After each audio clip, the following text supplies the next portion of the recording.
I've made my way west to the coast of Israel, to the neighborhood of Florentin in the midst of Tel Aviv Yafo, or Jaffa. This is where art meets music and can be seen from the dozens of recording studios and workshops scattered throughout the neighborhood. Street art, galleries, and producers share this cluster of just 2 or 3 streets. I met up with Yuvi, a music producer, studio engineer, and inventor, whose recording studio is right here in the heart of Florentin. So here we are in Florentin. Yeah, we're in the heart of Florentin. See, there's a lot of street art here. A lot of people express themselves. There's buildings which are run down, and then there's super new buildings. Wow. So it's the neighborhood is really changing, actually.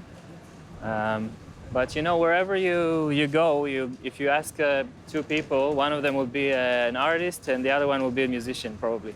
So how does that work? I mean, obviously in a community with artists and musicians, I'm sure they sort of can feed off of each other and off of creativity. I mean, I can see the art here and get inspired to make music.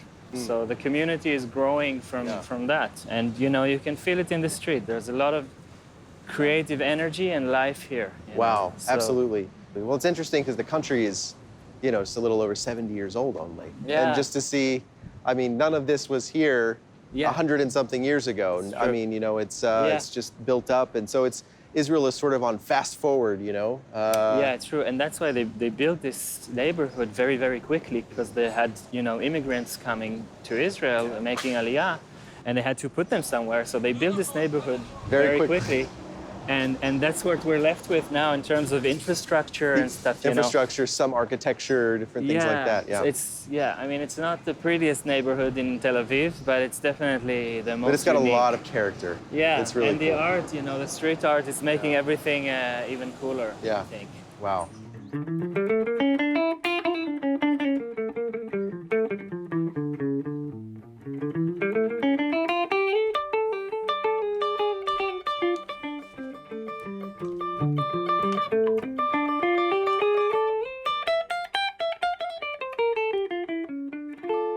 I started out as a guitar player, actually, and I studied at the Music Academy in Jerusalem.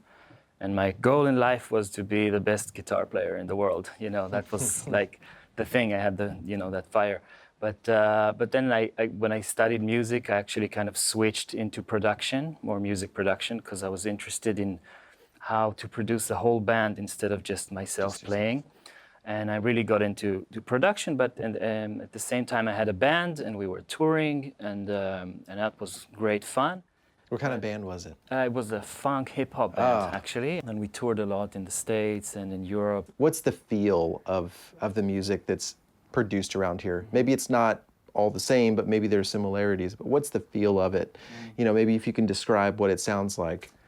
You know? I would say in every scene, there are a few different genres here, you know, so like you would have in the States, you know, like the rock and the jazz and the funk and hip-hop, but it's because it's smaller, then it's more unique, you know, and if someone makes funk music, then they're the best funk band in Israel, you know, and I think there's this kind of edge to the music here, which I really love. Why do you think that is? It's hard to tell exactly. Maybe because of the place that we live in, you know, and the influence that we have.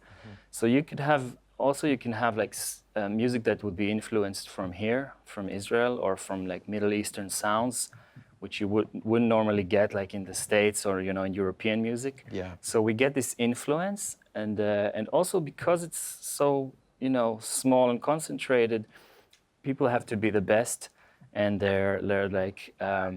They can take it to their limits and be kind of edgy and not really care, because they're not going to be mainstream. Most likely they're not going to be mainstream and, you know, tour around. Maybe they're going to tour, but they can be edgy and be loyal to their art.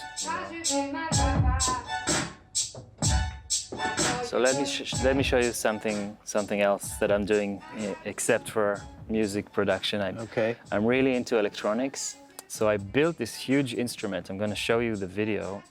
You built an instrument? I built it with a couple of friends, of course, not on my own. So basically you have the green light, which is the tempo, And then wherever I place a ball, when the green light hits it, it makes a sound. Okay. So that way I can build a drum beat and then a bass line. So the blue there is the drum beat. Exactly. Okay. So let's hear. So you're laying the foundation here. Exactly. It's Okay. the foundation is the drum notes, drum sounds, and then the other color is the basses. Okay.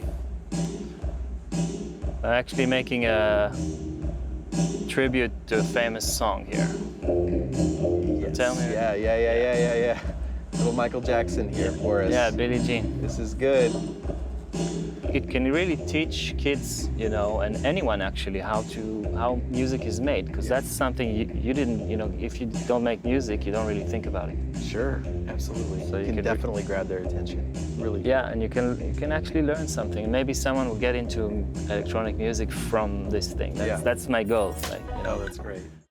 It's fascinating to see an artistic community thriving in a place where no more than 100 years ago was nothing but sand dunes.